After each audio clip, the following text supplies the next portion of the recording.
Assalamualaikum semua, kembali lagi bersama saya Wulan Aprilia. Di sini saya akan menjelaskan arsitektur dan organisasi komputer. Tujuan dari pembelajaran ini adalah dapat menjelaskan arsitektur dan organisasi komputer. Baik, semoga dengan penjelasan ini dapat membantu teman-teman untuk memahami apa itu perbedaan antara arsitektur komputer dan organisasi komputer. Mari kita lanjut dan kita bahas ya. Arsitektur komputer dan organisasi komputer.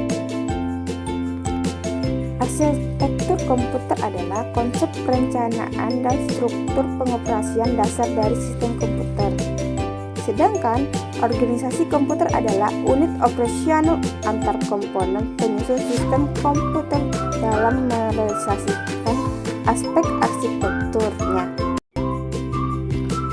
Contoh dari arsitektur komputer adalah set instruksi aritmatika yang digunakan teknik pengamatan dan mekanisme input-output.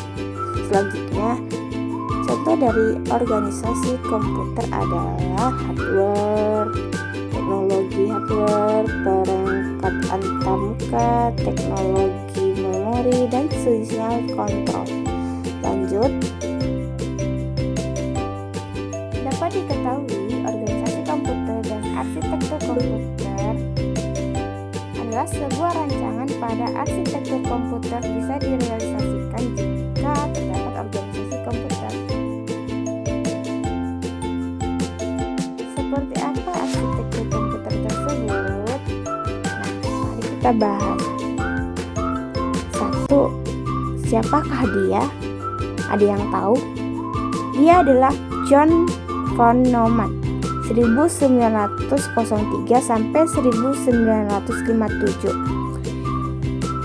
John von Neumann adalah penemu arsitektur yang banyak digunakan oleh komputer saat ini. Arsitektur von Neumann yaitu input, CPU, control unit, arithmetical logical unit, memory, dan output. Lanjut, ada input. Input digunakan untuk memasukkan data ke dalam CPU atau prosesor untuk diolah menjadi informasi. Contohnya keyboard.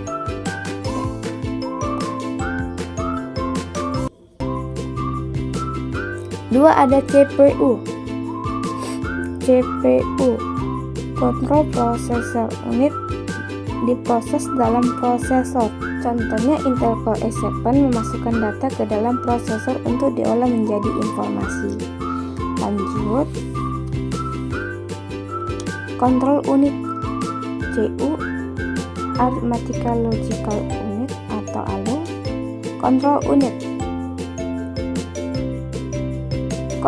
digunakan untuk mengatur semua peralatan yang ada pada sistem komputer.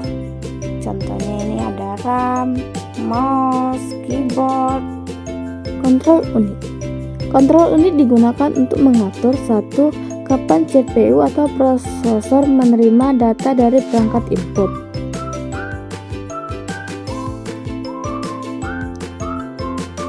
Control unit menentukan layak atau tidak layaknya data diproses.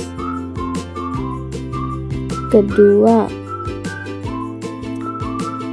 untuk mengatur kapan data yang diterima dari perangkat input kemudian diolah.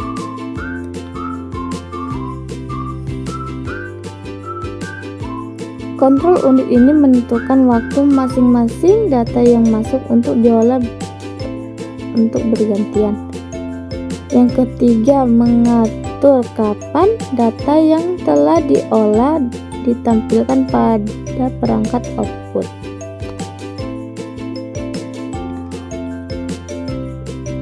Control unit ini menentukan informasi yang ditampilkan dari hasil pengolahan data dari perangkat output. Arithmetical logical unit atau ALU ini melakukan proses operasi atau perhitungan aritmatika dan logika. Perhitungan pada ALU menggunakan kode biner. Contoh kode biner ada 1001, Pokoknya menggunakan dua angka itu 0 dan 1. Ketiga, memori. Memori digunakan untuk menyimpan atau penyimpanan data pada sistem komputer. Contohnya ada RAM dan ROM. RAM, Random Access Memory, memori yang berfungsi sebagai tempat penyimpanan sementara data komputer yang sedang berjalan, sehingga data yang disimpan akan hilang ketika tidak dialiri arus listrik. Selanjutnya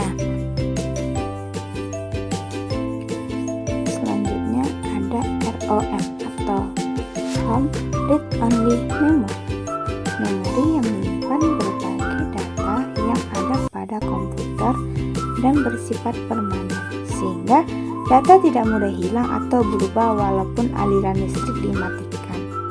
Selanjutnya yang terakhir, di sini kita akan membahas output di bagian 4. Ya, output adalah menampilkan informasi hasil pengolahan data kepada pengguna komputer, sehingga data teks diproses melalui monitor sehingga menghasilkan informasi di monitor. Baik, demikian penjelasan mengenai bagian-bagian dari arsitektur von Neumann dan cara kerja komputer dengan menggunakan arsitektur von Neumann.